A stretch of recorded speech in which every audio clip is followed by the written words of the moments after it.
Yeah, buddy. What is going on, everybody?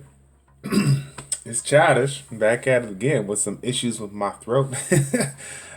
Thank you all for tuning in. We got ourselves the next and final episode of the Operations B10. So, for all those that are new to the channel, welcome to the channel. The Operations Dragons B10 was the episode that I started way back when for my wife, Dubbies, who's been playing this game with me for well over a year now and has definitely been a crucial part of this YouTube channel and growing. After quite some time creating some of the videos for my channel, I noticed that I wanted to provide a little bit of different stuff for it, and so I decided to showcase her account and whatnot, and showcase the ups and downs of it.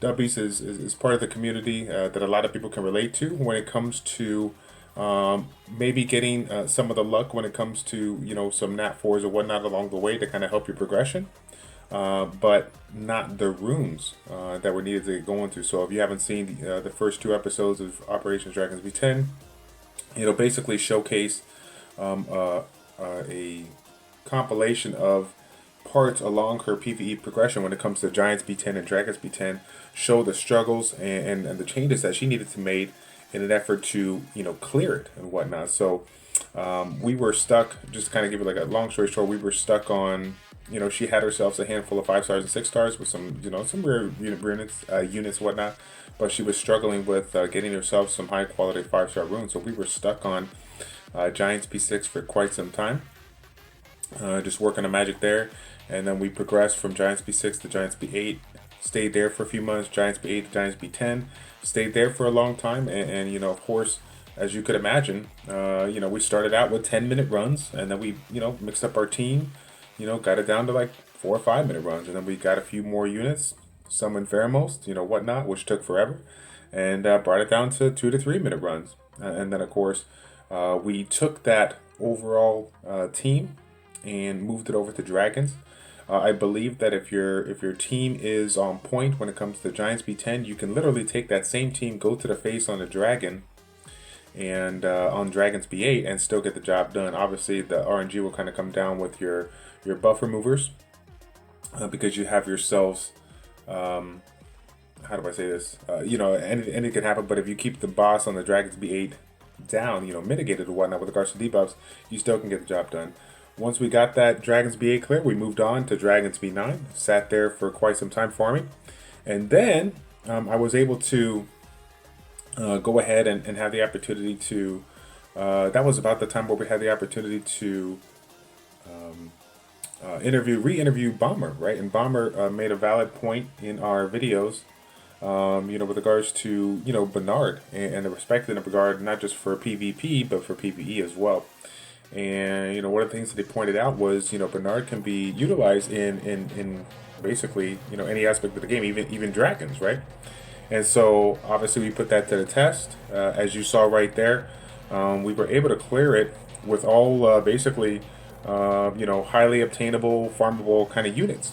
Okay, now of course it is a little bit of risky and whatnot. You're basically bringing Bernard for the buff, but the reason why I wanted to do this video to finalize it, obviously for you guys, is show you that there's so many ways to get the job done. And if you're focused on the Operation Dragons B10 was initially, our goal was the end goal was to clear Dragons B10 and get it on farm status. But what we're trying to take this team to show you is that if your intentions are to progress when you're coming into the game, beginner, intermediate, and you're looking to progress at a reasonable pace, you've watched many YouTubers and streamers out there telling you that the focus needs to be on some of those 5 or 6 units right from the get-go that are going to help your progression with every single aspect of the game. Okay, so what I wanted to do was kind of showcase W struggles, and showcase some of the units that you generally get from time to time,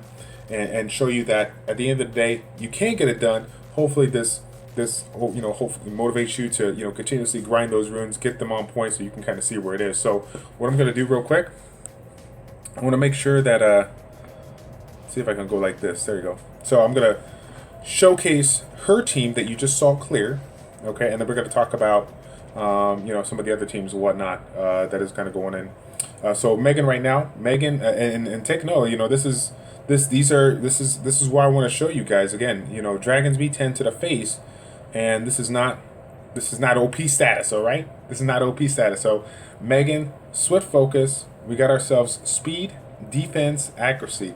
A lot of people frown down upon defense. They don't understand the value of defense and whatnot. And when you're talking about a unit that's going to be coming to the table, bringing an elemental mitigation, elemental advantage, in addition to having a high amount of defense and a dragon that's not going to break your defense at the end, still does a lot. Well, most people look at this initially like 15k hit points. That's not going to fly, but 15k hit points at about 1100 defense.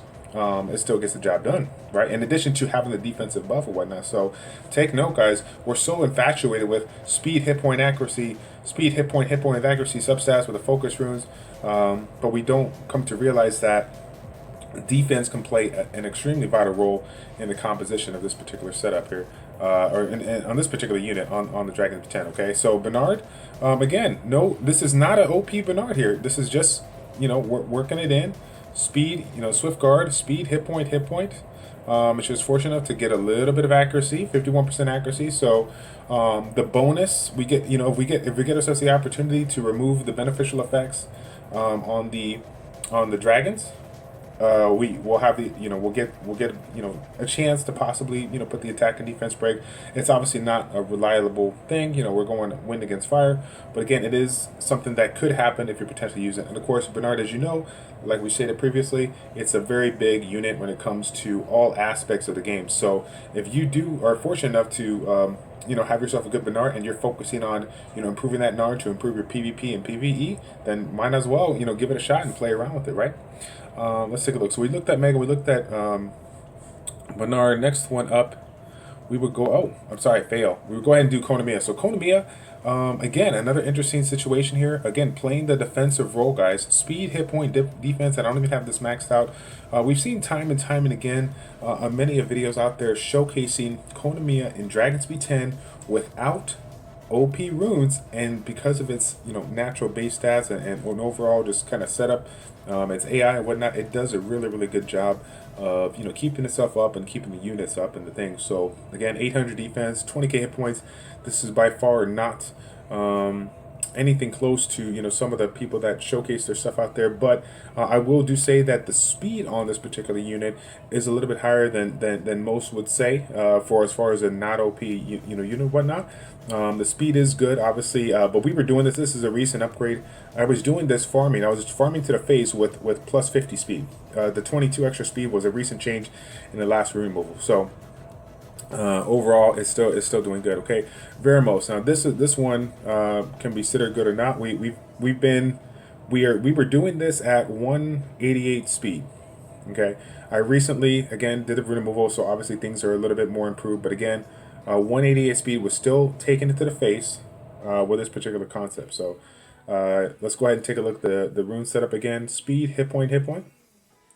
And he was speed, hit point, defense for quite the longest time, but now we finally got some new runes. We got this rune at 18, 10, 13. So it's cool because she literally, I mean, I don't even remember. I want to say it was about 5 or 6 months ago when we made that episode 2 of the Operations Dragons B10. Literally, guys, that whole time, 90% of the time, we were farming Dragons B9. Okay, so what you're seeing right here from these Konamiya runes, getting it done here, Veromos runes that you saw earlier, this is all Dragons B9. Okay, so don't frown upon the fact that you can't farm Dragons B10 right away, because it just all comes down to the grind. It all comes down to the grind, getting it done, doing it big, and you will get the runes that you need. Okay, same thing. The Belladeon. Belladeon's runes hasn't changed since 1976. Okay, and no joke. Violent focus. Okay, speed, hit point. Okay, and again, that's a very common build that you'll see a lot of people recommend when they're combining the focus subset, just so that you can get the accuracy off the subset and allow your Belladeon to be tanky and fast as possible. Obviously, I've seen a multitude of people that have gone without speed on too, because they just had a certain amount of speed substats on a hit point or defense rune. I like that route, but again, I do feel that Belladeon needs a decent amount of speed when it comes to any aspect of the game, but more importantly Dragons, because she needs to be available to remove that beneficial effect when it is available. That's what keeps the synergy of the team going between her and Megan. Okay, and then I believe that one was the last unit again. So Veromos, Bella, Bernard, Konamiya, Megan. 4 out of the 5 farmable, 5 out of the 5 obtainable. Okay, and when I say obtainable, easily obtainable. Okay, Megan's obviously a pretty common unit, so if you wanted to know. But again, that being said, rewind the video, take a look at the unit's runes, and realize the truth. The truth is that you can take just about any, literally just about any combination of units in this game, whether we're talking about giants, dragons, whatever, this and that, whatnot. It comes down to the units and the runes, and that's what I'm making this series for you today, reminding you, inspiring you that regardless of how unlucky we get with the summons, with the runes and this and that, whatever, it just all comes down to the grind, taking the time and energy to improve your units day by day, rune by rune, upgrade by upgrade, you know what I'm saying? Do what you got to do to get those things, get the money, plus for 12, plus 15 them, and you will see the light at the end of the tunnel, okay? So for all those that have been following W's since the beginning, since that first episode many moons ago, thank you guys so much for your support. As you guys have requested, the Operations Dragons B10 video is complete, and thank you all for tuning in. Last minute add on to the video. Obviously, this is, the situation at hand is with the rooms that we have. If you haven't seen Karanthir, another YouTuber and streamer out there in the community, he recently made a video on the progression of Dragons B10. So if you are looking to kind of max up your team, maybe you don't have the units and the runes with regards to these units, or maybe you have a wide variety of units, Beretta, a Brienne, and you got your Konamiya, you got your Veromos and whatnot. There's a couple of combinations out there that he kind of showed with regards to progression. Definitely make sure you check it out there. Shout out to Karanthir one time. Lord knows if I didn't give him a shout out, he'd be like slapping me in the face. But again, that's the beauty of this game. So many ways to get the job done, and regardless of how you go about it, you can still get it done. So I just appreciate all you guys' support. Thank y'all for tuning in. It's your boy ChildishPlays. Check it out. Take care, and we'll see you.